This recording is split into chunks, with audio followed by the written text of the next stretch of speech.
Hello everyone, आप देख रहे हैं न्यूज़ोपीडिया। प्रधानमंत्री मोदी के आर्थिक सलाहकार एक स्वतंत्र गैर संवैधानिक स्थायी संस्था जो भारत सरकार को, विशेषकर प्रधानमंत्री मोदी को आर्थिक मसलों पर सलाह और मशवरा देती है। एक नई स्टडी आई है उनके मुताबिक। इसके मुताबिक 1950 से 2015 के बीच भारत में बहुसंख्यक आबादी यानी कि हिंदू की आबादी में 60.8% की गिरावट आई है। जैनों की संख्या भी कम हुई है। वहीं मुस्लिम, ईसाई, बौद्ध, सिखों की हिस्सेदारी बढ़ी है। स्टडी के मुताबिक 1950 में देश की संख्या में हिंदुओं की हिस्सेदारी 84% थी, जो 2015 में घटकर 78% हो गई है। दूसरी तरफ इन 65 सालों में मुस्लिम आबादी 9.84% से बढ़कर के 14.09% हो गई है।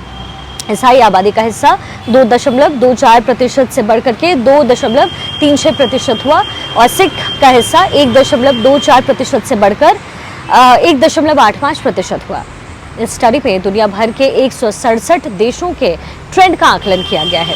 रिसर्च टीम का नेतृत्व करने वाली डॉक्टर श्यामका रवि का कहना है कि भारत का प्रदर्शन मोटे तौर पर वैश्विक रुझानों जैसा है। शोधकर्ताओं का कहना है कि डेटा का कायदे से विश्लेषण करने के बाद पता चलता है कि कई इलाकों में सोच से उलट भारत के अल्पसंख्यक न केवल संरक्षित है बल्कि फल फूल रहे हैं। आबादी का बढ़ना और आबादी में हिस्सेदारी का बढ़ना दो अलग चीजें हैं। भारत के हालात अपने पड़ोसी से अलग है। स्टडी में पाया गया कि पड़ोसी देशों में खासकर जहां मुस्लिम बहुसंख्यक हैं उनकी आबादी बढ़ी। बांग्लादेश में सबसे ज्यादा 18.5%, पाकिस्तान 3.75% और अफगानिस्तान 0.29%।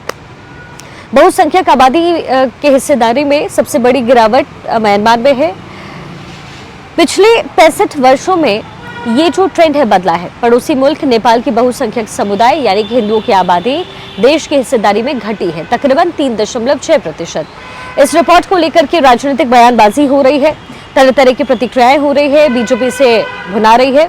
गिरिराज सिंह ने इस रिपोर्ट को लेकर के कांग्रेस को घेरा था। उन्होंने कहा कि रोहिंग्या, बांग्लादेश घुसपैठियों को वोट बैंक कांग्रेसियों ने बनाया है और ये भारत के सनातन को खत्म करने की एक साजिश है, ये गिरिराज सिंह ने कहा।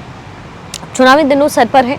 चुनाव की वजह से अब इस मुद्दे को सामने लाया जा रहा है और क्योंकि भारत को हमने जब भी देखा पिछले 65 साल में, आपने देखा होगा कि अल्पसंख्यक समुदाय को लेकर के जो है टारगेट करके पॉलिटिक्स होती रही है, तुष्टीकरण की राजनीति होती रही है। ये कहा जाता रहा है कि मुस्लिमों को यहाँ भारत में दबाया जाता है, अल्पसंख्यकों को दबाया जाता है। कांग्रेस पार्टी लगातार बीजेपी सरकार को घेरती रही और उसकी वजह ये रही कि आरएसएस से जुड़ाव बीजेपी का है और इसी को लेकर के सनातन धर्म को बढ़ावा देने की बात कांग्रेस की तरफ से रखी जाती थी। लेकिन ये जो आंकड़ा आया है वो एक प्रतिबिंब की तौर पे देखा जा रहा है कि कांग्रेस के राज में हिंदू समाज के ऊपर सामाजिक प्रहार हुए, ये बातें पॉलिटिशियंस द्वारा कहा जा रहा है। लेकिन सबसे बड़ी बात यह है कि भारत वो देश जो सभी धर्मों को एक साथ रखता है और जब अल्पसंख्यकों को सताने की बात आई तो ये पॉलिटिशियंस जो हैं ये सामने रखा गया।